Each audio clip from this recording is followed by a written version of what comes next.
हम करने वाले लेक्चर नंबर 5, वही आपका एपीजीपी चैप्टर का सामांतर गुणोत्तर श्रेणियों लेक्चर 5। तो आज हम करेंगे सम नंबर 23। बहुत ही बढ़िया समय।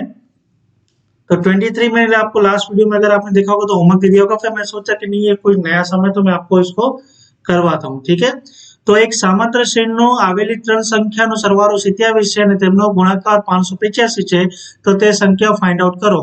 क्या बोल रहे हैं 23 सम में कि the sum of three numbers of AP is 27, the product is 585, find the numbers। Product मतलब मल्टीप्लाई करने से। तो 3 सम है जिनको प्लस करने से क्या आंसर आ रहा है आपका 27, और 3 ऐसे नंबर है जिनको मल्टीप्लाई करने से आपका आंसर आ रहा है 585। तो ये 3 नंबर निकालो। तो इसको कैसे निकालेंगे, देखो 3 नंबर हो, 5 नंबर हो, 7 नंबर हो, मतलब एक ही संख्या में अगर नंबर हो तो आप इसको कैसे निकालोगे। सबसे बेस नंबर जो आपका रहेगा, बेस नंबर तुम्हारा से ए। अब इसके बाजू में लिखो a प्लस डी और इसके इस बाजू में लिखो a माइनस डी। तो ये हो गए 3 नंबर आपके इस तरह से। अगर 5 होते तो यहाँ पे लिखते a प्लस 2d और यहाँ पे लिखते हम a माइनस 2d, लेकिन यहाँ पे 3 है तो हम लिखेंगे बेस बीच में a लिखेंगे और आजू बाजू में प्लस डी और माइनस डी। समझ में आया। तो अब ये क्या बोल रहे कि अगर मैं इन 3 नंबर को प्लस करता हूं तो मेरा आंसर क्या आएगा 27। तो ये डी से ये डी कट हो गया। अब क्या बचा, ये प्लस आएगा a minus D plus A plus D, ठीक है। अब मेरे पास आंसर बचा 1 2 3 3 है जो कि इक्वल्स टू 27 होगा। तो a इक्वल्स टू 27, 3 को नीचे डिवाइड में लेके आऊं तो मेरा आंसर a इक्वल्स टू 9 आया। अब यहाँ पे a इक्वल्स मतलब फर्स्ट टर्म नहीं हुआ आपका, ये मेरे 3 नंबर है a minus D a plus D, मतलब first term a minus D है, a नहीं है यहाँ पे। समझ में आया। तो ये गलती मत करना, a 9 है मतलब फर्स्ट टर्म आपका 9 नहीं है, ये a की वैल्यू है 9। अब क्या होगा, तो प्लस करने से मुझे इतना मिल गया।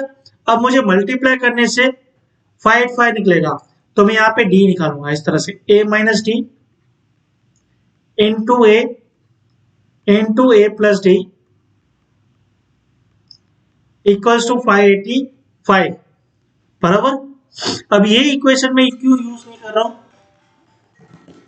क्योंकि ये इक्वेशन अगर मैं यूज करूंगा तो यहाँ पे d और d तो कैंसिल हो जा रहा है, तो वापस a ही आएगा और a की वैल्यू तो मेरे पास है बराबर। तो अगर वापस ये इक्वेशन से मुझे a की वैल्यू मिलेगी तो मतलब क्या, मेरे ये इक्वेशन को वापस यूज करूं। मैं इसके अंदर a की वैल्यू डाल भी दूंगा तो भी d तो कैंसिल हो जाएगा। इसके लिए मैं वापस अभी ये जो सेकंड जो इक्वेशन है इस तरह से कि अगर इन तीनों को मल्टीप्लाई करने से 585 आएगा तो मैं ये इक्वेशन नवी बनाऊंगा यहाँ से कि सपोज ये 3 नंबर होंगे जिसको इंटू करने से 585 आएगा बराबर। अब क्या होगा, अब यहाँ पे हो जाएगा a माइनस डी और a प्लस डी को हो जाएगा a square minus d square, ठीक है। ये मैथमेटिक्स है और a तो a ही रहेगा 585।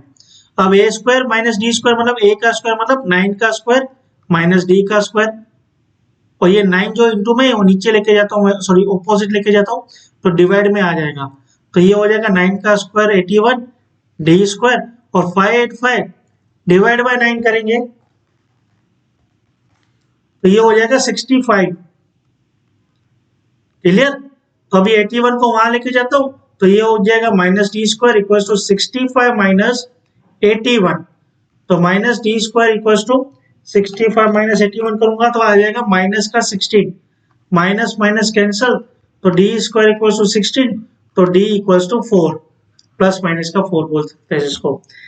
तो मेरे पास आ गया a 9 और d इक्वल्स टू 4।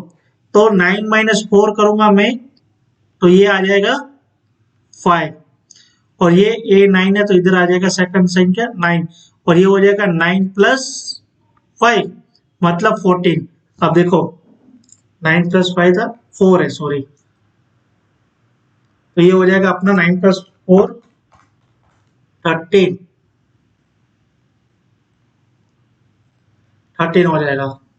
नीचे भी वही 5 9 13। अब देखो 5 + 9 + 13 करूंगा तो 27 आया प्लस करने से, और 5 × 9 × 13 करूंगा तो 585 आया। तो इस तरह से हमने वो 3 नंबर को ढूंढा। समझ में आया? तो सम नंबर 23 आपका हो चुका। 24 है वो आपको एज होमवर्क है क्योंकि सेम सम है। क्लियर? अब मैं आपको करवाऊंगा सम नंबर 25।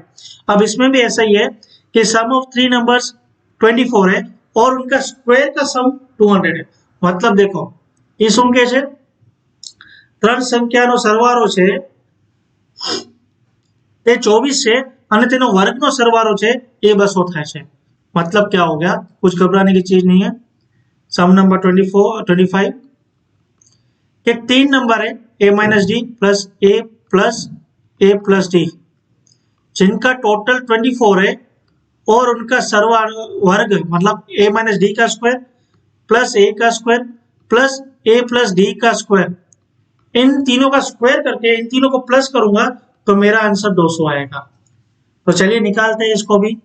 वापस 3 नंबर है जिनको प्लस करने से 24 आएगा, वापस 3 नंबर है जिनका स्क्वायर करने से फिर उसको मैं प्लस करूंगा तो मेरा आंसर 200 आएगा। ठीक है, इसका पहले स्क्वायर भी करना पड़ेगा, फिर इनको प्लस करना पड़ेगा, फिर वो 200 आएगा। ठीक है, तो निकालते हैं चलो। तो यहाँ पे तो वही पहली तो मुझे a निकालने का बहुत इजी तरीका है, a - d + a + a + d जो कि 24 है। d कैंसिल हो जाता है, आपका आता है 3a = 24, तो a = 24 डिवाइड बाय 3 मतलब 8 बराबर। अब ये हो गया, ये इक्वेशन को यहाँ सोल्व करता हूँ तो ये हो जाता है a - d का होल स्क्वायर प्लस a का स्क्वायर। प्लस क्यों डाल रहा हूँ, क्योंकि इनका स्क्वायर करके प्लस करना है, ऐसा बोला है इन्होंने। The sum of their square તેમનો વર્ગનો સરવાળો। तो a - d स्क्वायर का फॉर्मूला क्या है, a² - 2ad + d स्क्वायर। ये a स्क्वायर तो a स्क्वायर ही रहेगा, ये हो जाएगा a² + 2ad + d स्क्वायर = 200। ये 2ad और 2ad कट हो गया तो ये बचा a² 1 2 3 प्लस d स्क्वायर कितना 1 2 = 200। अब 3 × 1 का स्क्वायर मतलब के 8 का स्क्वायर प्लस 2d स्क्वायर 200। 8 का स्क्वायर 64 64 × 3 192 हो गया आपका। ठीक है, तो 8 × 3 हाँ 192 हो गया। 192 प्लस 2d स्क्वायर = 200। अब 2d स्क्वायर = 200, 192 वहां लेके जाऊं तो ये हो गया 2t स्क्वायर = 8। तो d स्क्वायर = 2 को यहाँ लेके जाऊंगा तो 8/2 मतलब 4, तो d = आपका आ गया 2। a कितना था 8, d कितना था 2, तो 8 - 2 6 और a 8 है 8 और 8 + 2 तो ये हो गया 10। आ रहा है आंसर 8 + 10 + 6, हाँ भाई 24 आ रहा है। अब इनका स्क्वायर करके मेरा 200 है। 6 का स्क्वायर 36, 8 का स्क्वायर 64, 10 का स्क्वायर 100। अब आ रहा है 100 + 64 + 36, हाँ भैया आ गया 200। बहुत ही सिंपल सम था। ठीक है, सम नंबर 25। थोड़ा बाउंस किया हो तो प्लीज वही आपको कहूंगा कि वीडियो को एक बार और रिवाइंड करके देख लीजिए। क्लियर? मिलते हैं नेक्स्ट वीडियो में, नेक्स्ट लेक्चर में न्यू सम के साथ। लेक्चर नंबर 6 में मिलेंगे, लेक्चर नंबर 5 था। वीडियो पसंद आ रही है तो प्लीज वीडियो को लाइक जरूर करना, चैनल को सब्सक्राइब जरूर करना, फ्रेंड्स के साथ शेयर जरूर करना। ठीक है, तब तक के लिए टाटा बाय बाय।